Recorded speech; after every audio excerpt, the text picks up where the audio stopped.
지금 시각은 6시 15분입니다. KBS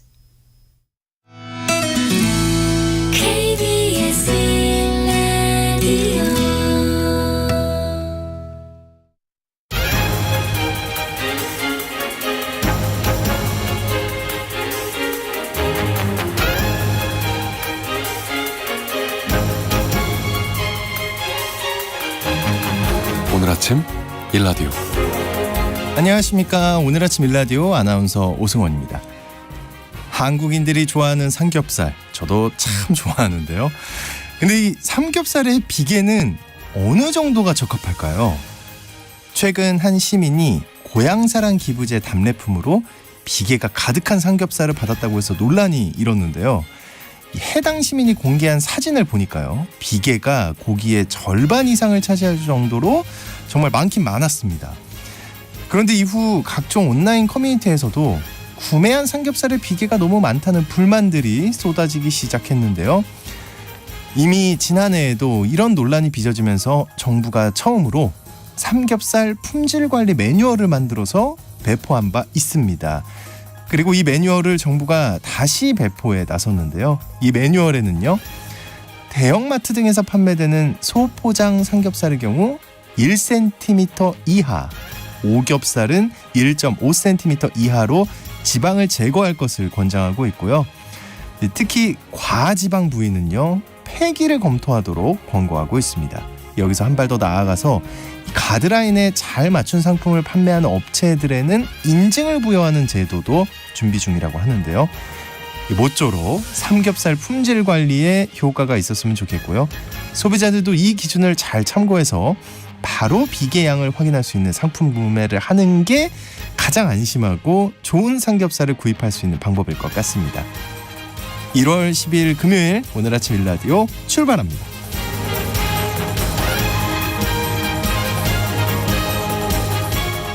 오늘 아침 일라디오 이 시간은 물론 KBS 일라디오의 모든 프로그램은 유튜브 KBS 일라디오 공식 채널이나 모바일 콩 어플리케이션을 통해 실시간으로 함께 하실 수 있습니다. KBS 일라디오 채널 구독과 좋아요, 댓글 많이 부탁드립니다. 자, 오늘 팩트연구소 시간에는요, 개고기 금지법이 국회를 통과했는데요. 이와 관련된 뉴스들 팩트체크 해보겠습니다. 또 마법의 정리정돈 시간에는 집 정리하기 좋은 새해를 맞아 나만의 공간을 만드는 법에 대해 알아보겠습니다. 자, 오늘 청취자 여러분들 참여하실 수 있는 퀴즈 드립니다. 지난해 처음 시행된 고향사랑 기부제를 통해 전국 243개 지자체가 거둔 기부금 규모가요, 650억 2천만 원에 달한다고 합니다. 이 고향사랑 기부제는 고향의 기부에 농촌도 살리고 세제 혜택도 받을 수 있는 제도죠. 가장 기부금을 많이 받고 1위를 한 지역은요, 22억 4천만 원을 받은 전남의 이 지역인데요. 자, 이 지역 대나무로 유명합니다. 메타세콰이어 가로수길, 소세원 등이 유명한 이곳은 어디일까요? 대나무죠, 대나무. 자, 추첨을 통해서 농촌진흥청에서 제공하는 웰빙 혼합 작곡 세트를 한 분께, 향긋한 커피를 드실 수 있는 모바일 커피 쿠폰은 4분께 드리겠습니다. 방송에 참여하실 분들은 단문 50원, 장문 100원이 드는 유료 문자 샵 9730으로 보내주시기 바랍니다. 유익한 정보와 살아있는 이야기가 있습니다. KBS 오늘 아침 일라디오. 이 정보가 사실인지 혼란스러운 내용을 바로잡아보는 팩트연구소 시간입니다. 오늘 선정수 팩트체커와 함께하겠습니다. 안녕하십니까? 네, 안녕하세요. 네, 오늘 팩트체크 주제가 개고기 역사 속으로 사라질까? 물음표인데요. 네. 이 개고기 금지법이 국회를 통과했단 말인데, 이 법이 시행되면 정말 역사 속으로 사라지는 거 아닌가요? 네, 그렇습니다. 지난 9일 국회 본회의에서 개의 식용 목적의 사육, 도살 및 유통 등 종식에 관한 특별법, 줄여서 개고기 금지법이라고 부르는데요. 이 법이 통과됐습니다. 3년의 유예 기간을 부여하고 있기 때문에 2027년부터 이 법이 시행이 되는데요.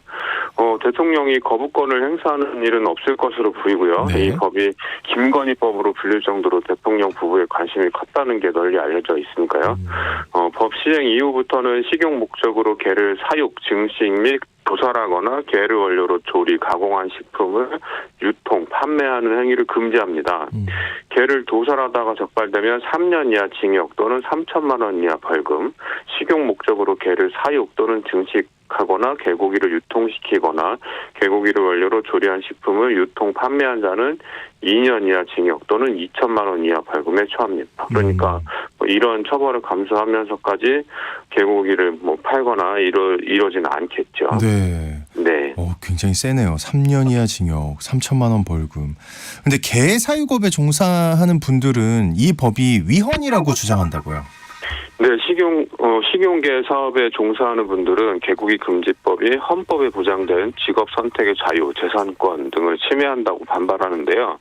육견협회는 입장문에서 개 사육으로 생업을 유지해온 식용계 종사자의 영업 손실에 대한 합당한 보상이 마련되지 않았고 종사자들은 거리로 나앉게 됐다. 네. 이렇게 주장을 했습니다. 이 단체는 개고기를 먹는 1,000만 국민의 먹을 권리를 빼앗고 식용계 종사자 100만 명의 직업 선택의 자유와 재산권을 강탈한 것이라며 이번 입법은 개식용 종사자와 논의도 한 번 없이 밀어붙이기식으로 이뤄진 것으로 헌법 소원, 개 반납 운동 등 모든 수단을 동원해 싸우겠다 이렇게 주장을 했습니다. 네, 이 법으로 개 식용 관련 사업을 금지하는 건 위헌이다. 이거 사실일까요? 이게 위헌인지 아닌지 따지는 거는 헌법재판소가 할 일이기는 한데요. 근데 우리 헌법 37조는 국민의 모든 자유와 권리는 국가 안전보장, 질서 유지 또는 공공복리를 위하여 필요한 경우에 한하여 법률로서 제한할 수 있다 이렇게 돼 있습니다. 근데 제한하는 경우에도 자유와 권리의 본질적인 내용은 침해할 수 없다. 이런 제한 조건이 있긴 하지만요. 그래서 이런 헌법에 따라서 법률로 국민의 권리를 제한하는 경우가 종종 생깁니다. 직접 농사를 짓지 않는 사람들은 농지를 소유할 수 없도록 한 농지법이 대표적이고요. 지난해에는 건설산업기본법 시행령이 개정되면서 시설물 유지관리업이라는 업종이 폐지된 사례가 있습니다. 현재는 관련 헌법소원에서 문제없다는 결정을 내렸고요. 이런 사건에서 중요하게 따지는 것은 입법으로 인해서 업종이 폐지됐을 때 사업자들의 이익 침해 정도와 업종 폐지로 인해 얻을 수 있는 공적인 이익의 정도를 비교하는 겁니다. 이 개고기 금지와 관련돼서 논란 굉장히 오래됐고요. 또 이제 법을 제정하자는 논의도 꽤 오래전부터 진행이 됐던 것 같은데요. 네, 개 식용 논쟁은 1988년 서울올림픽 개최가 확정된 이후에 국제사회가 한국의 개 식용 문화를 비판하면서 시작이 됐습니다. 30년도 훨씬 더 된 얘기인데요. 국외 여론을 잠재우기 위해서 올림픽 기간에 서울시가 자체적으로 보신탕 판매를 금지했지만 이후에는 또 흐지부지 됐습니다. 1991년 동물보호법이 제정됐지만 여전히 개 식용은 전통 식문화로 인식돼서 동물학대 범위에서 제외됐고요. 이후 1999년 당시 한나라당 김홍신 의원이 개고기를 합법화하는 내용의 축산물 가공 처리법 개정안을 발의를 했고요. 2002년에는 한일 월드컵 개최를 앞두면서 다시 논쟁이 불붙기 시작했습니다. 그 사이 반려동물을 키우는 인구가 늘어났고요. 반려동물에 대한 인식이 개선되면서 개 식용 문제에 대한 반대 여론이 굉장히 높아졌죠. 네. 정치권에서는 지난 20대 국회에서 여러 건의 개 식용 금지 관련 법안이 발의됐지만 입법으로 연결되지는 못했습니다. 그러다가 문재인 전 대통령이 2021년 9월 이제는 개 식용 금지를 신중히 검토할 때 이런 발언을 했고요. 이후 정부는 개 사육업자, 동물권 단체들과 협의를 시작을 했습니다. 윤석열 대통령은 대선 후보 시절에 개 식용 금지에 대해 뚜렷한 공약을 내걸지는 않았지만 당선 이후 대통령 부인이 개 식용 금지에 관한 확고한 입장을 여러 차례 나타냈습니다. 결국 시행이 될 것 같은데. 네. 근데 이 개고기 산업 관계자들은 강력하게 반발을 하고 있단 말이에요. 그 법에서 보상도 예정하고 있다는데 반발을 하는 이유 어떤 걸까요? 이 개고기 산업 종사자들도 개고기에 대한 수요가 예전만 못하다는 것을 잘 알고 있습니다. 그래서 업계는 내버려두면 자연스럽게 도태될 산업인데 꼭 인위적으로 없애야 하느냐 뭐 이런 점에 대해서 강한 불만을 토로하고 있고요. 그리고 이 개고기 금지법은 공포일로부터 3개월 이내에 종사자들이 폐업 또는 전업에 관한 내용이 포함된 개식용 종식 이행 계획서를 제출하도록 규정을 하고 있습니다. 계획서를 제출한 업체에는 필요한 지원을 하도록 하는 내용도 들어있는데요. 세부 계획은 하위 법령 제정을 통해서 정해지게 됩니다. 업계는 5년치 손실을 보상해달라고 요구를 하고 있는데 정부는 비용 문제로 난색을 표하고 있습니다. 업계에 따르면 국내에서 유통되는 식용견은 연간 약 150만 마리 내지는 200만 마리 정도 되고요. 식용견 농장은 1만여 곳에 이른다고 합니다. 식용견 시장 규모도 약 2,800억 원 내지는 5,600억 원 정도로 추정이 되는데요. 이 육견 단체들은 개 한 마리당 1년 소득을 40만 원으로 잡고 5년 동안 200만 원을 보상해달라고 요구를 하고 있습니다. 그러니까 곱하기 마리수죠. 이 경우 정부의 폐업 보상에만 최대 4조 원까지 들 수 있고 전업 지원 비용을 고려하면 추가 예산이 필요하기 때문에 정부는 이 비용 부담에 대해서 난색을 표하고 있는 겁니다. 야, 이 업계의 요구를 수용하게 되면 5년 동안 4조 원 플러스 알파네요. 네. 개 식용을 종식시키기에 들어가는 비용이 굉장히 큰데요. 네, 예산을 기다리는 곳이 굉장히 많고요. 시급히 해결해야 하는 다른 문제들, 장기적으로 중요한 문제, 이런 굉장히 많죠. 저출산 고령화 문제, 재생에너지 보급 확대 등 기후변화 대응 문제, 이런 굉장히 많은 예산이 들어가야 하는 문제들이 굉장히 많은데, 우리 또 세수 부족이다 이런 이야기도 많이 나오잖아요. 물론 개 식용 종식도 생명 존중을 확산시킨다는 차원에서 매우 중요하다는 점은 부인할 수 없지만 과연 4조 원씩이나 투입해야 할 만큼 시급한 건가? 산업 이 개 식용 산업이 소멸의 길을 걷고 있는 중인데 굳이 예산을 투입해서 근절을 시켜야 하는 건가? 이런 의문이 제기되는 것도 자연스러운 현상입니다. 무엇보다 정치권과 정권 수뇌부가 의지를 가지고 움직이면 법 하나 만드는 것은 굉장히 쉬운 일이라는 걸 보여주는 사례. 이렇게 기록이 될 것 같기도 하고요. 네. 여러 가지 시사점이 굉장히 많습니다. 근데 어쨌든 이제 법안이 통과가 됐고 얼마 후면 공포되고 시행이 될 텐데요. 이 남아있는 과제는 어떤 걸까요? 일단 업계 종사자들이 굉장히 강력하게 반발을 하고 있습니다. 용산에 개 200만 마리를 풀겠다. 정부의 개를 반납하겠다. 이런 식으로 으름장을 놓고 있는 상황이거든요. 일단 하위 법령 제정 과정에서 원만하게 양측의 합의점을 찾는 게 중요할 것 같습니다. 또 하나는 폐업을 하는 게 개 사육 농장이 늘어나면 이게 기르던 개를 버리는 그런 상황이 발생할 거라는 우려가 굉장히 크거든요. 그래서 이 버려지는 개를 막기 위해서 대책들이 선행이 돼야 될 것 같습니다. 농장에서 키우던 개들을 누가 데려다 키울 거냐, 어떤 예산으로 사육시설과 사육비를 마련할 거냐, 이런 세부적인 것들이 논의돼야 될 것 같습니다. 또 이제 철학적인 질문이 될 수도 있을 것 같은데 일각에서는 소, 돼지, 닭은 잡아먹어도 되는데 개는 예산 들여서 구해줘야 되냐 이런 이야기 분명히 나온단 말이죠. 네. 이런 얘기 어떻게 생각하세요? 가난했던 시절에는 물론이고 최근까지도 그리고 지금도 개를 잡아먹는 사람들이 있는 건 분명하잖아요. 네. 근데 소, 돼지, 닭도 보는 눈에 따라서는 개만큼 귀엽기도 하고요. 그런데 서구 사회에서 개는 사람의 친구라 이런 인식이 강했고 서구 사회에서 한국에 대해서 개 식용을 종식하라고 압박을 했단 말이죠. 근데 여기에 국내적으로도 소득 수준이 높아지고 서구 문물이 많이 도입되면서 반려동물을 키우는 집이 굉장히 많아졌단 말입니다. 2022년 동물보호에 대한 국민의식 조사를 보면 조사 대상 가구의 25.4%가 반려동물을 키우는 걸로 나타났습니다. 그러니까 새 집 걸러 한 집은 반려동물을 키운다 이렇게 보시면 될 것 같고요. 이걸 전체 인구수와 가구수에 대입해보면 반려동물을 키우는 가구는 602만 가구, 인구로는 1,306만 명으로 추산됩니다. 이렇게 많은 사람들이 반려동물, 주로 개를 키우고 있는데요. 이런 상황에서 개를 잡아먹자고 하는 사람이 줄어드는 거는 굉장히 당연한 일이라고 볼 수 있겠죠. 네. 그 다른 동물은 안 불쌍하냐 이 얘기에 대해서 말씀드리면 다 불쌍하죠. 물고기도 고통을 느낀다고 하는데요. 그래서 맨손으로 물고기 잡는 축제가 요즘에 비판을 받고 있기도 하죠. 네. 이 동물권 운동이 지금은 반려동물을 중심으로 전개되고 있지만 이게 점차 확장할 겁니다. 그래서 야생동물 포유류와 조류로 넓어지고 결국에는 육식 반대로까지 확장이 될 겁니다.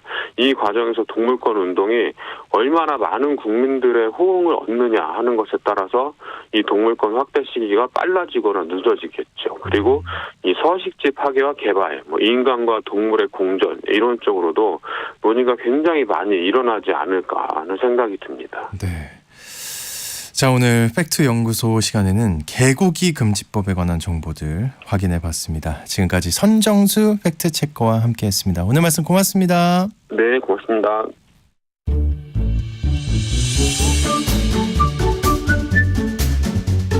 아침을 여는 기분 좋은 습관. KBS 오늘 아침 1라디오.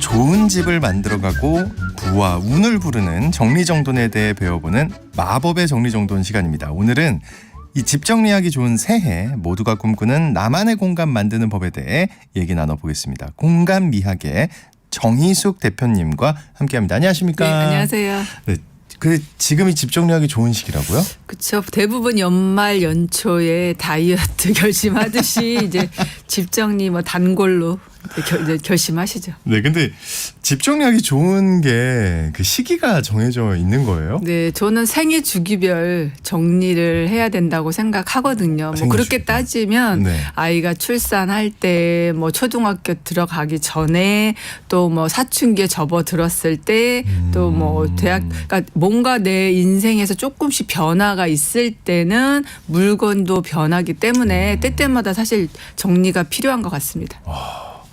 말씀 듣고 나서 생각해보니까 그러네요. 네. 물건도 변해야 한다. 네. 그 인생을 설계하듯이 그러면 집 정리 계획을 세워서 네. 올해는 좀 주기적으로 실천해보면 좋을 것 같네요. 어떻습니까? 네, 맞습니다. 네. 대부분 한 해 한 해 이렇게 돌아가면서 사람들이 그냥 정리해야지. 또 막연하게 이제 기획을 하실 것 같아요. 네. 근데 저는 정리해야지라고 물건에 집중하기보다 내가 앞으로 어떠한 생활을 할 건지 내가 어떠한 취미를 갖게 될 건지 또는 직장도 이직할 때도 있잖아요. 네. 그러니까 인생 계획을 세우면서 어쩌면 정리는 그냥 필수로 따라가는 것 같아요. 네. 맞는 말씀인 것 같아요. 근데 어쨌든 이제 우리가 항상 새해가 되면 의욕이 뭔가 없던 의욕도 끌어와서 네. 생기게 하잖아요. 네.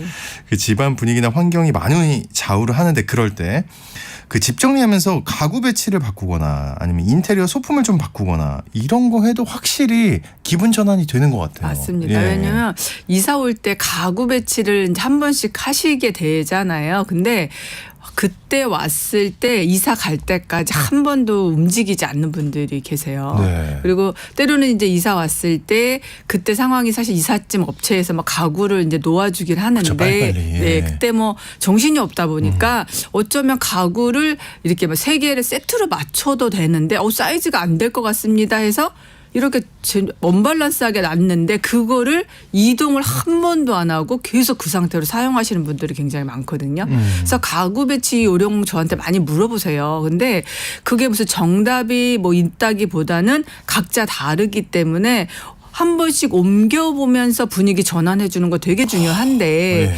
사실 이게 쉽지는 않아요. 장롱을 옮긴다, 서랍장을 옮긴다. 네. 예, 쉽지가 않은데 네. 저는 식탁을 주로 고객들 집에 가면은 T자형으로 놨다가 일자형으로 놨다가 그 식탁은 그렇게 어렵지 않거든요. 그러니까 식탁의 분위기, 위치만 좀 바뀌어도 주방 분위기가 좀 바뀌어요. 그래서 우리 집에 있는 탁자 같은 것도 소파 옆에 두었다면은 소파 앞쪽으로 한번 빼보든가. 그러니까 별거 아닌 것 같은데도 집안 분위기는 확실히 달라져요.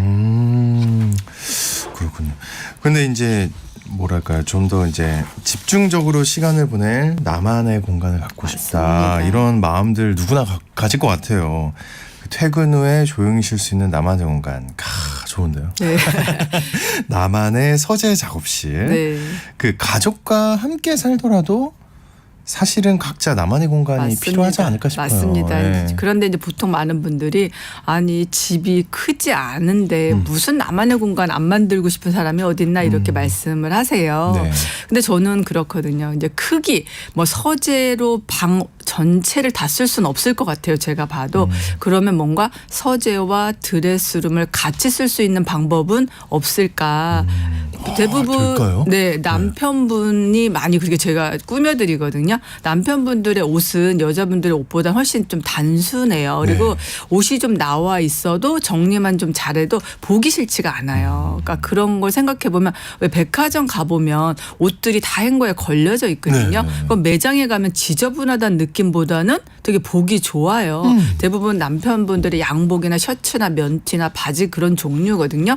그럼 결국은 한쪽에는 서재, 한쪽에는 남편의 드레스룸, 때로는 그 운동 공간까지 넣어서 남편의 공간을 꾸며주는 분 되게 많고요. 또 제가 그렇게 꾸며드리면 남편분도 굉장히 좋아하세요. 그러니까 물론 뭐 남편의 공간만 필요하나요? 그러면 부부의 서재.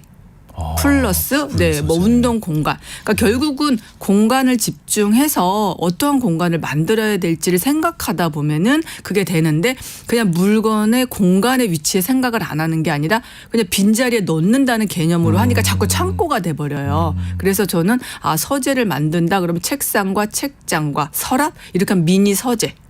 드레스룸도 마찬가지죠. 행거 하나를 두더라도 뭐 서랍장과 행거. 그럼 약간 미니 드레스룸. 근데 많은 사람들은 김치냉장고 넣었다가 거기다 행거 갖다 넣었다가 거기다 런닝머신 갖다 넣었다가 이러면 그게 바로 창고 공간이 되는 거죠.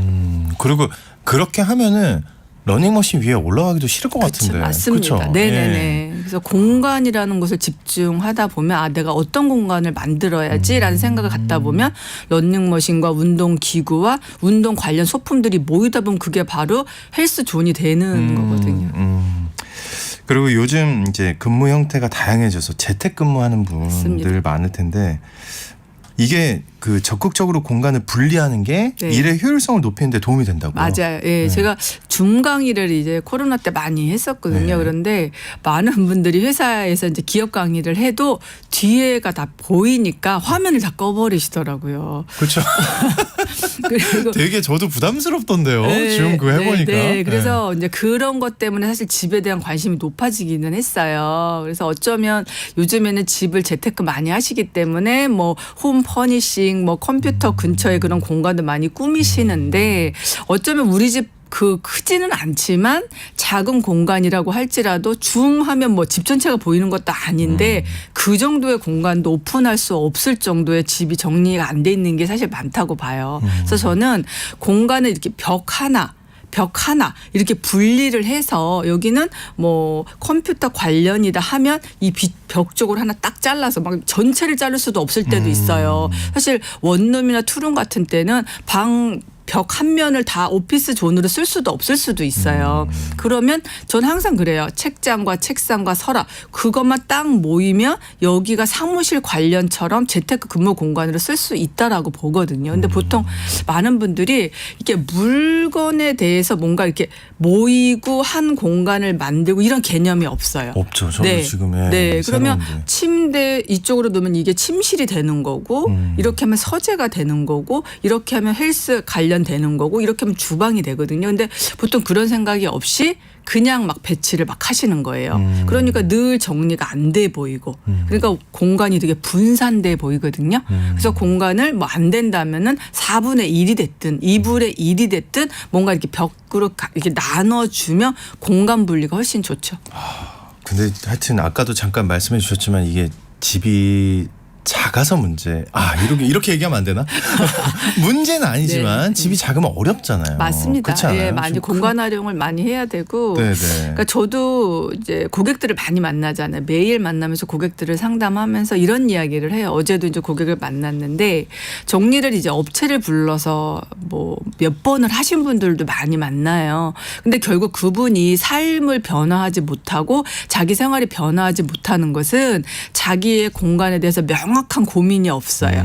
그냥 물건이 많다는 개념을 막연하게 갖고 계세요. 그러니까 나는 그냥 물건이 좀 많아. 그러니까 그냥 막연하게 정말 실질적으로 당신이 많은 거는 뭔지 지금 당신한테 뭐가 진짜 중요한 건지에 대한 고민이 없어요. 그래서 제가 어제 고객님한테 그런 이야기를 했거든요. 고객님한테 지금 가장 중요한 건 뭐예요? 그랬더니 아이의 학습이래요. 예, 그랬는데 애완견도 있었어요. 그래서 제가 지금 솔직히 한 15평밖에 되지 않는 이 공간에서 아이의 학습을 충분히 할 수 있는 공부 공간과 애완견이 활동할 수 있는 공간을 마련한다는 것 자체가 사실 되게 공간이 너무 협소하다. 그러니까 이런 공간에서는 애완견도 어쩌면 키울 수 없는 상황일 수도 있다. 그렇다면 고객님은 다른 공간에서 조금 손해를 보더라도 거기를 작게 만들고 아이 학습 공간, 애완견이 놀 수 있는 그런 공간을 넓히는 그런 작업이 꼭 필요하다. 근데 그거 없이 모든 물건을 그냥 다 넣는 것으로 계속 정리를 진행하다 보니까 전문가가 와도 소용이 없는 거다. 그러니까 본인이 그렇게 하다가 감당이 안 되니까 그렇죠. 이제 전문가한테 요청을 네. 그래서 제가 그랬어요. 어차피 아무리 정리가 잘 돼도 그 물건의 총량 자체를 줄이지 못하면은 절대로 유지가 안 되기 때문에 일단 가장 중요한 공간이 무엇인지 고민을 하고 그 공간을 확보하면서 일을 좀 진행해 보자고 고객과 상담을 드렸거든요. 근데 이제 아이의 학습이 가장 중요하다고 네. 얘기한 고객님인데 그분 같은 경우 이게 가능해요? 강아지를 포기할 수는 없을 거 그렇죠. 아닙니까? 또. 그러니까 이분은 강아지가 너무 소중하고 아이 학습이 지금 너무 이제 공부할 시기고 사춘기니까 지금 결국은 자기의 옷이나 뭐 다들 사용하지 않는 물건을 주방은 잘 많이 밥을 안 해 드신대요. 그러면 결국은 불필요한 주방 용품들 그냥 이렇게 사놓은 거, 사은품 받은 거 그런 것들 좀 많이 줄이셔서 정리하고. 좀 더 집을 넓히고 공간을 심플하게 만들어야 되겠다고 그분도 어제 이야기를 하시더라고요. 이게 또 상담을 통해서 그렇게 찾아갈 수 있네요. 네네. 최적의 경로를. 네네. 그리고 공용 공간도 사실은 또 중요한 거 아니, 아닙니까? 그럼요. 네. 예. 어차피 우리는 이제 가족과 함께 살죠. 뭐 1인 가족도 많지만 그러면 가족이 함께 모여서 또 무엇을 할지도 생각을 해야 돼요. 어쩌면 거실이라는 공간을 그냥 텅 비워놓을 때도 있거든요. 그래요? 네. 왜냐하면 TV가 없다 보면 가족들이 모이지 않는 집도 굉장히 많아요. 잠깐만요. TV가 없는 집이 요즘은 어느 정도 많아요. 제 요즘에 가보면 뭐 강남 쪽에는 거실을 서재로 하시는 분 굉장히 많습니다. 그래서 TV가 아예 없는 집도 많고요. TV를 아예 매립을 해서 보이지 않게 책장처럼 감추는 집도 있고요. 그건 왜 아예 그래요? 책장으로 왜 감춰요? 덜 보게 하기 위한 노력을 하는 거예요. 네. 그리고 방으로 이동을 하는 경우도 있고요. 원단 같은 걸로 완전히 이렇게 덮어놓는 그렇게 이제 운영하시는데 아예 보는 시간을 주말에만 1시간이면 1시간, 2시간, 2시간 이야. 제한한대요. 그러니까 결국은 TV를 보면 가족들 다 TV만 보고 있잖아요. 그렇죠. 대화는 없죠. 사실은. 네. 근데 큰 탁자 갖다 놓고 책장 몇 개 갖다 놓으면 자연스럽게 책을 보는 그런 공간으로 바뀌기 때문에 거실 서재로 비율이 많이 늘어나고 있는 건 맞는 것 같아요. 방송국 직원으로서 안타까운 일이긴 하지만 굉장히 좋네요. 핸드폰으로 많이 보시죠. 그러니까. 예. 괜찮네요. 그 베란다 같은 공간은 어때요? 여기는 어떻게 활용해요? 베란다는 대부분 문 열고 잘 못 나가죠. 대부분 보면 관리를 잘 안 하셔가지고 네네. 이불도 쌓아놓으시고 베란다 문을 열면 아예 나가지 못하는 공간 되게 많거든요. 네. 근데 저는 그렇게 생각해요. 베란다 공간이 물건을 쌓아놓는 공간으로 사용하시지 마시고 베란다는 베란다 역할이 있다라고 저는 말씀을 드리거든요. 그리고 아이들이 어린 집은 되게 좋아요. 거기에 장판이나 매트를 깔아주면 여름에 거기서 놀이를 할 수 있는 그건 공간이거든요. 좋겠네요. 네네네. 그런데 보통 베란다는 넓기 때문에 그냥 물건을 막 쌓아두는 공간을 막 이렇게 쌓아둬요. 그래서 나가면 저희도 항상 현장에 가면 거기부터 드러내는데 거의 80%가 버려져요. 그러니까 잠깐만요. 베란다 공간에 베란다부터예요? 있는 베란다부터 왜냐하면 버릴 물건이 가장 많이 나와요. 네, 먼지가 쌓였기 때문에 방치한 물건이거든요. 결국 중요한 의류 같은 거 명품 가방을 베란다에 내놓는 분은 없단 말이에요. 그럼 결국은 버리지 못하고 아까우니까 일단 두는 물건이 거기서 쌓이기 시작하니까 베란다를 꽉 채워서 햇볕이 들어오지 않으니까 곰팡이가 막 난 경우가 되게 많아요. 네. 그래서 베란다 공간을 뭐 부부의 차 마시는 공간으로 쓰든지 아이들의 놀이 공간으로 쓰든지 뭐 런닝머신 놀 자리가 없으면 아예 거기 헬스존을 만들든지 그러니까 베란다 공간도 하나의 공간으로 인식을 해서 이 공간을 분리해서 사용을 하셔야 되는데 베란다는 그냥 안 쓰는 물건 쟁여두는 거야 이렇게 자꾸 생각을 하시더라고. 그러니까 그 공간을 살리지 못하고 창고처럼 버려지게 되고 먼지만 쌓이는 공간이 되더라고요. 혹시 베란다에도 전기가 연결이 되나요? 멀티탭으로 해서 구멍을 뚫어서 연결해서 그렇게 해야 돼요? 네, 그렇게 하시더라고요. 좋은 아이디어네. 그 예를 들면 이제 침실에 네. 서재 공간을 만들거나 네. 드레스룸 같은데 작업 공간을 만들거나 이런 공간 네. 분리는 어떻습니까? 네. 괜찮은 방법인가요? 사실 저는 네. 침대에서 책 보는 건 너무 자연스러울 것 같아요. 침대에서요? 네. 네. 그래서 사실 책이라는 거는 저는 인테리어 효과가 분명히 있다라고 이야기를 드리고요. 사실 책과 책장은 한 몸이잖아요. 근데 책장은 한 30cm밖에 되지 않아요. 가구 중에서 가장 공간을 덜 차지하는 가구거든요. 근데 보통 사람들은 책장 하면 지저분하지 않아요? 약간 이런 생각이 먼저 있으세요. 네. 근데 저는 도서관에 가보세요. 도서관에면 그렇게 책이 많은데 하나도 지저분하다는 생각이 안 드시잖아요. 그러니까요. 그러니까 결국 우리는 책장 앞에 시계도 놓고 사진도 놓고 인형도 놓고 막 잡동사니 휴지를 쌓아두니까 책장이 지저분하게 쓰시는 거예요. 그러니까 그런 분들이 책장이 침실에 들어오면 너무 지저분하지 않아? 저희는 고객들 많이 꾸며줄 때 책장 옆에 두고 침대 두고 하면 굉장히 아늑한 공간이 돼요. 와, 네. 그래서 생각을 못 해봤는데 괜찮을 것 같아요. 네네네. 그러니까 책장이라는 거는 주방이 아닌 다음에는 거실이 됐든 대부분 어느 공간에 가도 책장은 그 공간을 이렇게 많이 차지하지 않아 전 좋다고 보거든요. 그래서 책장을 되게 많이 사용을 해요. 근데 보통 많은 분들은 옷을 쌓아놓는 공간을 많이 쓰죠. 책을 네. 꽂는 공간이 아니라 그래서 침실과 책장만 두면 사연이 주무시기 전에 책도 읽을 수도 있고 공간도 많이 차지하지 않고 특히 아이들 방에 혹시 책이 너무 많아서 책장은 거기 있는데 책을 꽂을 데가 없는 분들 되게 많아요. 그러면 저는 책장을 좀 빼서 침실이 그러니까 부부의 침실이 됐든 거실이 됐든 이렇게 분리를 시키라고 말씀을 드리는데 대부분 많은 분들이 그런 생각을 좀 잘 못 하시더라고요. 무조건 그냥 한 곳에 넣어야 되나? 그냥 무조건 방에 넣어야 되나? 이렇게 생각을 많이 하시더라고요. 그리고 드레스룸 같은데 작업 공간을 만드는 네. 거 이거 네. 어떤 작업인지에 따라 좀 다를 것 같긴 그렇죠. 한데. 그러니까 사실 드레스룸을 드레스룸 전용 공간으로 쓰면 너무 좋죠. 근데 공간이 우리가 이제 부족하기 때문에 문제가 생기거든요. 그래서 저는 드레스룸 같은 경우는 창문 쪽도 아예 행거를 쳐서 그쪽까지 다 드레스룸을 쓰라고 말을 해요. 그리고 방 중앙에도 행거를 치는 경우도 굉장히 많아요. 사실 원룸, 투룸은 공간이 너무 부족하잖아요. 그럴 때는 벽을 또 딱 단절을 시키는 거예요. 그래서 그게 커튼이 됐든 파티션이 됐든 뭐 가벽이 됐든 책장이 됐든 뒷면으로 딱 가린 다음에 이 공간을 또 작업 공간을 쓰시는 경우 제가 많이 해드리거든요. 그러니까 결국은 물건이 한 곳에만 모이면 그 공간 드레스룸이고 분리만 시키면 여기는 서재 공간이거든요. 그래서 뭔가 파티션 역할만 해주는 게 해서 공간을 나눠주면 한 방에서도 두 가지 기능을 효율성 있게 활용할 수가 있어요.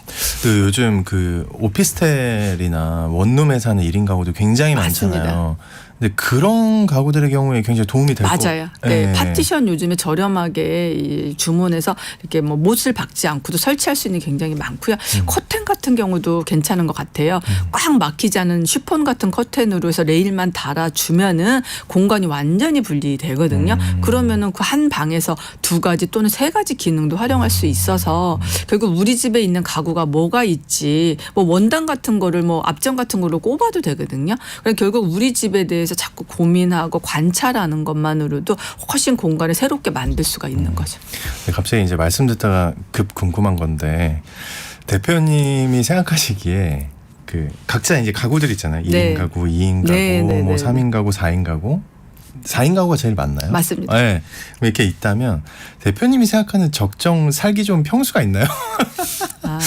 저도 좀 예민한 질문일 수 아니에요. 있는데. 저도 솔직히 뭐 이제 빌라부터 이렇게 조금씩 이사 오면서 이제 살아봤는데 사실 4인 가족이 34평에 살다 보면 어떤 생각이 드냐면 저도 마찬가지예요. 아이들이 처음에는 같이 방을 쓰거든요. 근데 절대로 나중에는 따로 공간을 나눠주길 원해요. 그러면 4인 부부가 방을 하나 쓰고 각각 방을 쓰잖아요. 네. 그럼 방이 없어요. 하나가 늘 그러니까 언제 저도 살면서 무슨 생각을 했냐면 방 하나만 더 있으면 했으면 좋겠다. 그러니까 서재 공간을 만들 수 있는 공간이 사실 부족해요. 또는 옷이 많으면 드레스룸을 하나 더 만들어야 돼요. 왜냐하면 우리 안방에 옷장 3통 4통 가지고 사계절 옷을 수납수 일반인들도 구명을. 어려워요. 네. 어려워요. 그러니까 부부 옷이 늘 정리가 안 돼서 고민이거든요. 그러니까 한 38평 정도면, 그러니까 34평, 32평 좀 아쉽고요. 한 38평. 4인 가족. 예, 네. 그 정도면 사실 살짝 미니멀하게만 산다 그러면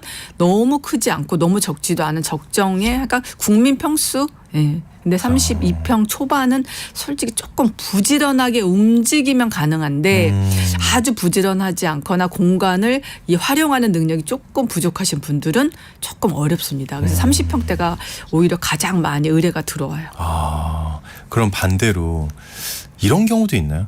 너무 공간이 넓은 거예요. 아, 네, 있죠. 있어요? 네네네, 있습니다. 그러니까 저희가 이렇게 이제 방문을 드려보면은 공간을 활용하는 이게 안 되니까 물건을 한쪽에 몰아두는 거예요. 그러니까 다른 데는 다 비어 있어요. 그러면서도 또 물건이 나와 있어요.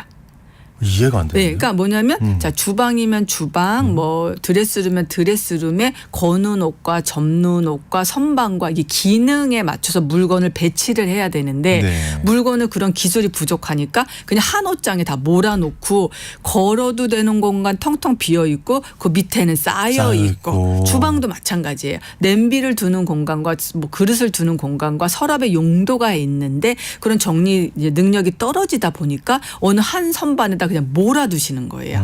그러니까 백화점 가면은 냄비가 몇 개만 탁 디스플레이 해놓는데 되게 멋있는 느낌이잖아요. 근데 그런 거를 좀 잘 모르시더라고요. 그러니까 결국은 우리 집에 있는 그 선반과 서랍과 행거와 이런 활용하는 그런 기술적인 부분을 조금 잘 못하시는 분들이 많으세요. 그렇구나. 그래서 공간을 다 못 쓰시고. 굉장히. 네. 네.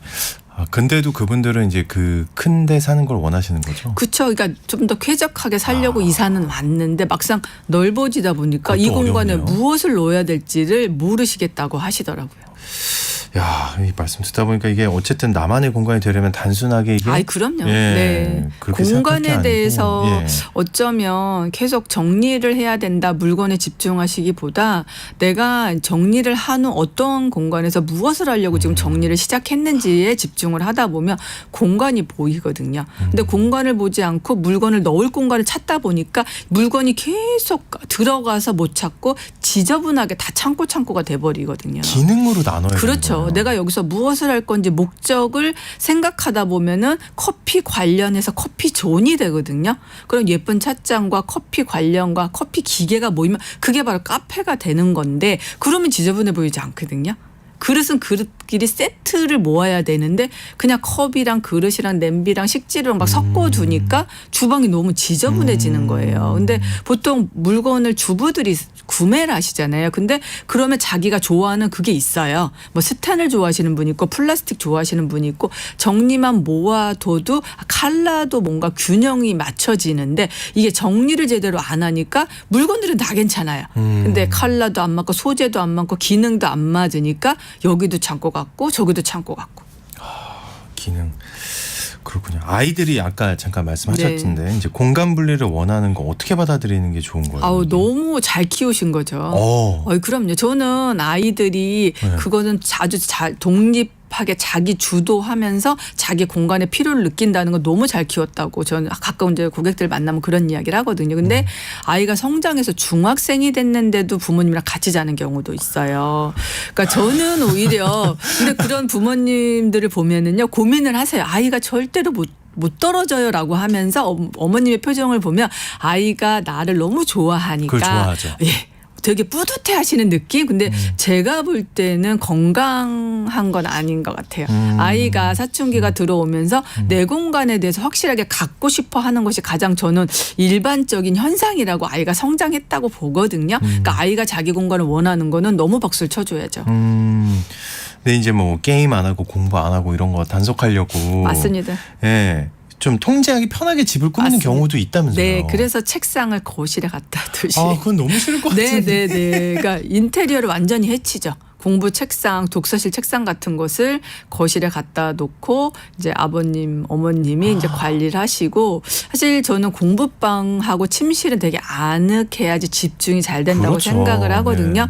모든 공간이 다 클 필요는 저는 없다고 생각해요. 그래서 거실을 서재로 만드는 개념과 공부방의 개념은 전 다르다고 보거든요. 그러니까 공부는 뭔가 집중하는 내 공간이 돼야 되는데 벌판 같은 거실에 책상을 딱 갖다 놓고 거기에 공부하고 엄마는 한쪽에서 설거지하고 막 이래 버리면 오히려 저는 그 공간은 맞지 않는다고 봐요. 생각만 해도 가슴이 답답합니다. 네. 예.